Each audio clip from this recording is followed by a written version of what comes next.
In a quiet corner of Tatvan, Turkey, nestled between the eastern hills and the glistening shores of Lake Van, something remarkable happened, something that would not only touch hearts, but ripple far beyond the town's borders.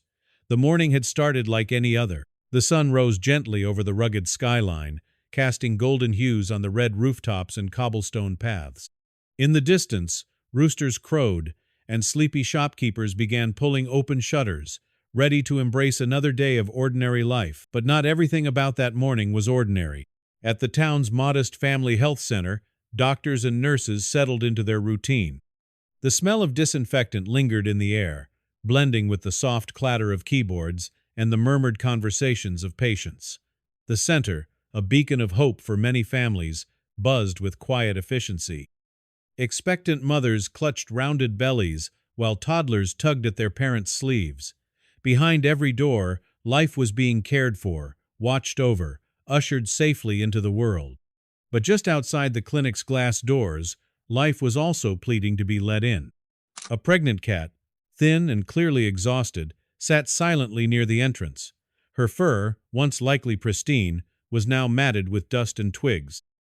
Her swollen belly pressed against the pavement as she lay crouched, eyes darting nervously from face to face. Her meows weren't loud, but they were filled with urgency. They weren't the cries of a mere stray. They were the desperate calls of a mother on the edge.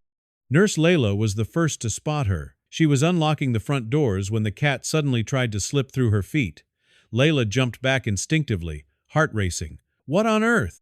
she whispered, not out of fear, but confusion. The clinic had never had a cat visitor before, let alone a heavily pregnant one. A few patients waiting on the front steps looked on with mild interest. One elderly man chuckled. "Looks like she knows where to find help." Layla waved her hands gently, trying to shoo the cat away.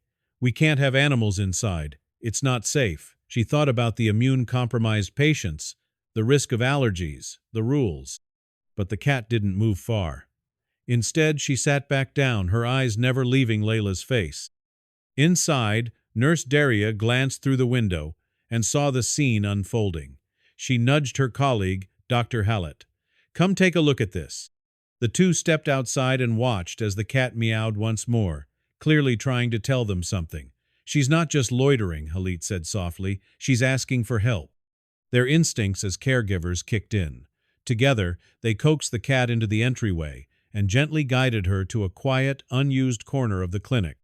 They laid out towels, filled a bowl with water, and placed some leftover breakfast near her paws.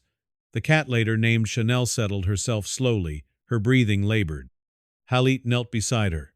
"She's not just pregnant," he said, examining her distended abdomen and the way her sides moved.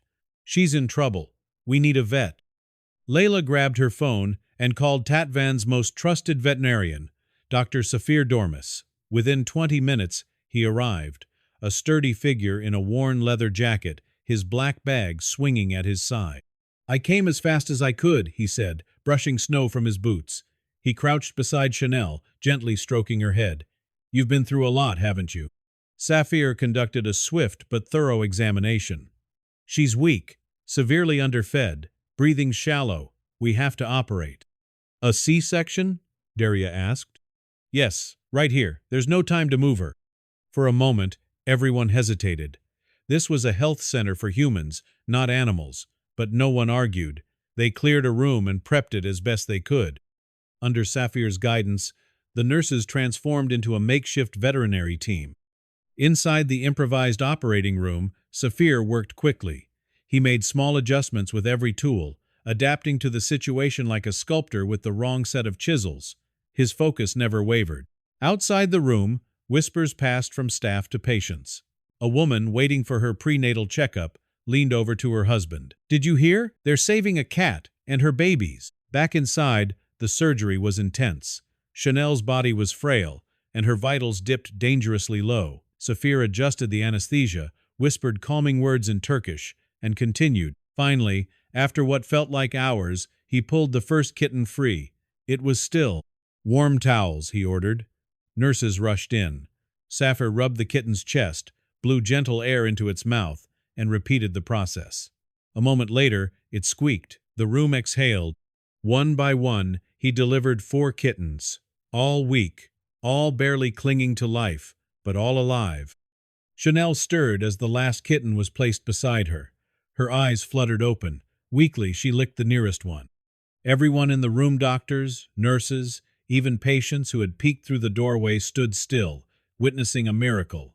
Tears were wiped away discreetly. Chanel, the forgotten stray, was now a mother to 4 tiny souls. Saphir looked around. We're not done yet. They need warmth, monitoring. They'll need feeding support. But I think they're going to make it. The clinic turned a storage closet into a kitten ward. A rotating team of nurses took shifts feeding the babies with tiny droppers, cleaning Chanel's wounds, changing bedding. And slowly, the story of Chanel began to unfold. One of the nurses, Seda, posted a picture on social media. Chanel curled around her kittens, resting peacefully. The caption read, "Today we didn't just save lives, we learned something about love." The photo went viral overnight. Messages poured in, offers to adopt the kittens, donations for the clinic, letters from animal lovers around the world. That weekend, a local journalist visited the clinic and wrote a heartfelt piece for the national paper. A Stray's Instinct: How a Pregnant Cat Walked into a Hospital and Taught a Town About Compassion. It was read by thousands, but what most people didn't know was Chanel's past. As Saphir came to visit her daily, she slowly began to trust him. She responded to her name.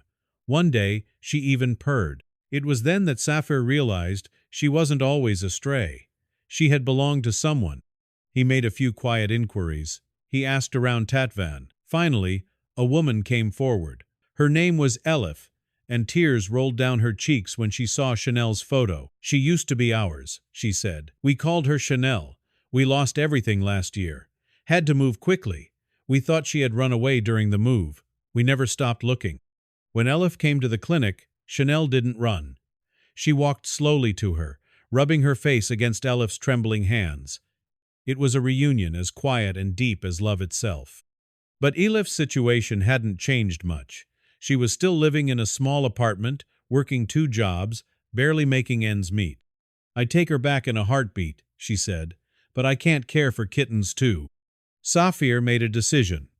Chanel would stay with him until the kittens were old enough. He would raise them, watch over them, and find them loving homes. And when the time came, Chanel would go home to Elif. Weeks passed. The kittens grew stronger. Their tiny mews turned into playful pounces. Chanel regained weight. Her fur regained its shine.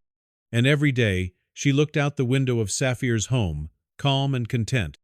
When it came time to say goodbye, the staff at the clinic gathered again. There were hugs, tears, and promises to visit. Each kitten was adopted by someone connected to the clinic nurses, a patient, even the journalist who wrote their story. They were named after stars: Vega, Altair, Lyra, and Sirius. Chanel returned home to Elif, her tail held high. And in Tatvan, people still talk about that winter morning when a stray cat changed their lives. Because sometimes, the smallest act of asking for help, walking into the unknown with nothing but hope, can create a story the whole world needs to hear.